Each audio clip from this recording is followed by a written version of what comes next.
Hello, everyone. Welcome to Bond and Boundaries Open Talk. And today I have a very interesting guest. She is a certified psychotherapist. She's a counselor, relationship expert, a public speaker, a blogger, and also she's been working in a school as a counselor for so many years with a lot of experience with children. So I've specially called her today on this open talk to have a lot of insights about parenting. So let's welcome today our special guest, Anisa Padaria. Please welcome her.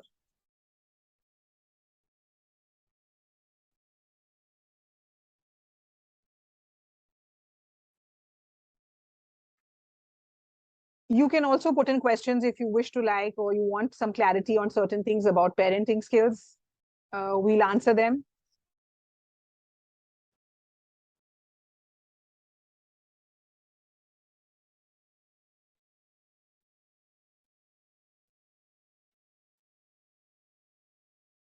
Hi, Fatima. Hi, Anisa. How are you doing? I'm doing good. Thank you so much for having me over. It's immense pleasure. I'm so happy to see you at this platform, of my platform where you're coming and, you're going to talk about parenting. It's a very important thing which everybody wants clarity on. And I'm so excited to speak on this with you. The pleasure is all.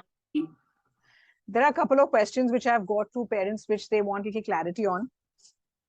As being a special educator in schools, when do you think a child needs to visit a therapist? In what cases have you think have parents come to you? All right. So this is a wonderful question, and most of the parents have this as a doubt. Yes. But when parents come reaching with a concern, or they find that there's something uncanny and unusual, and they get requests from the school also that get him tested, or you have to look into this because their child is not performing well. The first and foremost thing that we need to do is we need parents to be counseled to understand what the problem actually is. Okay, there are schools which are providing counselors. They deal with children with learning disabilities. They do help them. They have readers and writers. Okay, if there is a child who's having some problem, say as an ADHD or a dyslexia, any kind of problem like that, which the school can cater to, the school is already doing their bit. But what is most important, because the child spends most of the time at home, so parents need to understand how to deal with that child, how to comfort him, and then the school can take over, which they're anyways doing a very good job with. Absolutely. So it is an understanding between the parents and schools. Okay. Anisa, there's one thing I want to ask you. How do you know there's a stress buildup in a child? What are the symptoms of a stress in a child that you... This is also something which is so challenging these days. But yes, we ourselves are so stressed into so many situations, right? How do we pick cues to go reaching out to people who can help us? I'm sure there are so many that would be coming to you as well. Yes, absolutely. Right? Yes. It's a very, very important problem that we are picking up right now, talking about stress per se. Now, a child that observes an environment which is stressful, okay, observes that parents are stressed, they are fighting, they are not able to meet all the requests that are coming in. What happens is it's a stress that's moving around the house or probably moving around their lives. That is when we need to understand that we need to understand ourselves, take care of our stress levels, not go ahead, putting it on our children, and then together make it a very conducive environment for a child to go ahead living in. Absolutely. If there are cues that you find that the child is disturbed or not okay, then you need to sit him and talk to him. Okay, that kind of confidence is very, very important. And that's where discipline also comes in, Fatima. Do you agree? Absolutely. Yeah, I completely agree. But the thing is, what the terminology for discipline is completely different in our society. As in for children and for parents. Parents think discipline is to be strict with the child. That's what I've known in my sessions when I sit and kind of have sessions with parents and children. I've realized one thing, that it's like discipline is being strict with the child, then the child will do something. Now, this is something which because when I ask them that how did you understand by this terminology of being disciplined and strict, how do you match this? So they say that how in school it's been disciplined, so they are behaving themselves. So this is something which I would like to discuss with you, that why discipline is like kind of, given a word like compared to being strict. So yeah, that connotation itself is negative. when Yes, it comes, like, absolutely. everybody is very importantly wanting to find an environment where the child listens to everything that a parent says. That is Yes. what discipline comes across. But what we as counselors, and from the expertise and experience that I have had with parents and with a Mm. lot of children, I think positive discipline is something that needs to come in. Okay, Absolutely. that self eases the problem. Okay, we need to sit the child, talk to them, follow rules ourselves first. Okay, sit and lay rules together. Okay, this is what we will follow. These are the norms that the house has. This is how we should go ahead following, all of us together. It's not only that there are parents who don't practice what they preach. There are teachers sometimes that falter. Okay, that's Absolutely. where Agree. disciplining actually goes haywire. And that's why it's not, that is why the connotation of a negative feel comes in. We need to just Absolutely. sit, relax, and tell them exactly what we feel is right for them, not making it seem that it's a very difficult thing for them to handle. Sometimes setting rules also goes wrong. You're not setting the Absolutely. right Yes. Yes. Yes. Agree with that. That is what we need to look in. And I think together, like for example, I'm sure there's a lot of concerns that come to you as well, but together, if we have to work as a fraternity of counselors or parents together, and Yes. I would insist that each parent has a little bit knowledge about counseling, It's because they are very the important. best counselors. Absolutely. Our Best. parents are the best. Yes. Yes. Yes. Yes. There was a few days back, there was one parent had asked me to, kind of discuss this. She asked me, I always have a communication gap with my child. Now, what is the reason of she having a communication gap now? And how should she kind of, fill it well when she has this issues with her child? Whenever for example, she's saying, she had mentioned that whenever she's having a conversation with her child, the child never listens to the conversation, is always in a different Zoom only. Whenever the mother say do this, he will say no, I will not do it only. So she's saying I have some communication gap with the child, so that the child is not listening to me. So how could we help her? What is communication? It's It's such a an amazing thing. The moment yes, you step into this wonderful world, okay, and a parent just feels so overwhelmed that there is a child in the family, that's where communication begins. The child looks at the mother, smile, he starts smiling. Okay. The moment we are sad, they wait to be cuddled and mollycoddled. All of that begins very much the time the child comes into this world. So communication is the gap doesn't need to be filled. It is about just working on your skills again. It is about sitting and talking to the child in a manner that the child would understand. Don't impose things. Okay. absolutely. The way we think and the way we perceive things, we should not go ahead imposing that on a child. We There are generally rules. what we do is generally we always point out the child, that the child is bad and that is something wrong. Point out the child's behavior rather condemning the child that you've done something wrong. That is a way there is this communication gap happening between you and the child, because the child always feels that whenever I talk to my parents, they always kind of put me down. So the time I have told her this, it's kind of helping her also, because why condemn a child?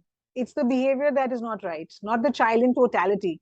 So once as parents, if we understand this journey, that how we have to tackle and behave with our child and communicate with the child, it can be a beautiful journey with your child. It's just I'm the sure. way you communicate and connect with your child. Yes, A very very, very important thing. important. And it's about parents also together, the kind of communication that you have with each member in the family. All right, Absolutely. because Yeah, they mirror us they actually. are like sponges. They definitely watch you and they imbibe whatever you give them. It's like you're Absolutely. feeding them negativity. Obviously, there will be negativity in the family. Okay, Absolutely. so So it's true about that is. sitting and calm and composed manner to go ahead bringing up children. It's not a difficult task at all, I feel. These days we have barely 2 to 3 kids in the family. Why are we tearing our hair apart just bringing up children So with true. everything that's available? In fact, my mom has got so many brothers and sisters, and they are so pally and they have so much of fun that sometimes I feel that what is the secret to this? So this is again the parenting skill that's been introduced. So that's a very Yeah, important thing parents how also you have have taught. a lot of concern with the gadgets taking over the child's life. But Yeah, this absolutely. is a concern that all of us are facing as counselors, as parents, as teachers. Okay, there is something that we need to work on, but it also can be used in a reverse way, wherein we understand that, okay, fine, this is something that the child is learning through. All you need to do is have a little control over that. Wow. Right. It So is well about said. it is just about having certain, we why do we make it Create seem like boundaries. everything is impossible and you don't need to do? The no is something that we bring into our lives. Absolutely. Okay? So it's just about talking and communication, of course. So I hope that answers the gap question, because I feel yes, it's just about, relating and correlating with every conversation that you have. Don't go back by norms that you've set. Don't go back by the rules that you've set and not followed it yourself. Absolutely. So agree with you. So well said. Lovely, lovely things discussed today, and I hope everybody really enjoys and they learn from what we are telling them, and they try to incorporate that in their lives and change their lives with their children. Yes. And children are very, very quick learners these days. They pick up everything so quickly. In fact, it's a totally new genetic makeup that they are being born with, unlike the kids that were born earlier. So that also is something that we need to work on and, just deal with it in a positive manner and give them as much as they require. Don't overwhelm them. Parents give them so much more that the child, poor thing, he or she doesn't know what's happening. So we need to even stop that. Provide as much as is required. Let them learn with the learning curve. Don't go giving them everything. Yes, that's very important. They're running through so many classes, Fatima. I know that's overwhelming for the child. It's so overwhelming for the child and to then take you everything call at them one time. those 3-year-old prodigies that he's learned everything. Imagine that little brain can only encapsulate as much as it's made for. Absolutely. But we go ahead giving them so much. You need to go ahead pursuing this. You need to know swimming. You need to do this, and it really bogs them down. And at that tender age, it's very important to know your child's interest at the first point and then get that child enrolled in the activity that you feel the child enjoys. You just can't have all the activities set for the child, a routine calendar set that you're going to go here. I think it's very important to understand your child in the first place and then decide what the child wants. Yeah. So let them go along with the curve. That's my only request, Thank to you. each That's parent so that's out here. Anisa, how they're supposed to get in touch with you? If any of our viewers who want to get in touch with you, how are they supposed to connect with you? My website link, of course, is going to be, I think you put across as well. I will put it in this video afterwards. And my number, of course, so they can reach out to me. I'm available all throughout the world whoever wants to reach. The fact that I can bless that I travel places. So wow, that's amazing. So this is an advantage for people who are living in different parts of the world as well. They can kind of connect with you. Where else? It's a pleasure. It's a pleasure. Yeah, amazing. So where do you put up exactly? In which places do you have your consulting and they can connect? I function out of Baroda, Bombay, and I have a base in Dubai and Bangalore. Wow, that's amazing. Lovely. And it's nice because this, I think, Fatima, I'm sure you would agree, this is the need of the hour. Absolutely. Right? Absolutely. The generation X needs to, like, we take that honest responsibility, that we need to ensure. And I have one something to tell people, that it's very important before you plan for a child. You should have some sessions where you understand what is the responsibility of a parent when a child is coming into this world, and how you're supposed to welcome that child, and what is the whole journey you are going to take with your child, so that it is a beautiful, loving, and a happy journey together. Not afterwards when the child is in a problem and then you rush to a therapist or a counselor for help. So if it's done mutually, when you're expecting a child and the child is just entered the family, when the child is like 1 year, you're coming to a counselor, that how am I supposed to handle my child? Because I think there is where the habit forming comes in for a child. Right. That is so like we have, so much the parents do before just bringing in the child. Okay, absolutely. They prepare the yoga sessions, and there are couple yoga sessions that are happening. Yes. Okay, so let's prepare for the life that is going to come into this absolutely world. Very important. So these kind of skills, okay, for the ones that are reaching out now, we are definitely ready to help. But like you rightly said, if we could make this as a practice that just before the child comes, prepare yourself. Yes, Read up a absolutely. little. Yeah, Read up, get you yourself connect with prepared. people. Of course, how you prepare for an exam. Of course, a child is like an exam only for you. When it comes in the world, it's a completely new challenge for you that you're going to face. So you have to be prepared. The more you are prepared, the more you will be able to, handle the child in a better way, and enjoy the journey with the child. And as in, you'll not be that stressed. The child will equally also have a bonding relationship with you. So I think Right. that is a very important thing. I always tell parents when they plan their kids and all that for the second one, when the first child is always in a stressful position, when they come for me to counseling, I always tell them, before for the second one, come for a session where we make you understand that what is a responsibility you need to understand as a parent, and how you have to set boundaries in your communication pattern with the child. That's very, very important. It's how you communicate your ideas to the child. Not in an aggressive way, in a soft, sweet, in a polite way, where that reciprocates from the child back to you. Yeah, so, and actually keep up that good work. So what happens is you set a rule, then you break, then you revise that new rule. That confusion sets into the child's life. We don't want that to happen. Stay by what you've actually putting. Actually, many couples say that we are mentally and mentally prepared for a child, but they exactly don't know what is mental preparation for a child. Mental preparation is when you exactly know that when the child comes in, how am I supposed to handle the baby when it comes to emotionally, physically? How am I supposed to bond with the child? That is what is called being mentally prepared. So people have a perception that, I'm mentally prepared. I'm ready to wake up in the night till 12 and 2 o'clock. I'm ready to stay up. No, that's not called being mentally prepared for that. So when I was discussing... Absolutely. So that's why I always insist that, when you have something which is keen enough for a parenting session, like I don't know how many men would be attending this session and listening to it, but parenting is like together.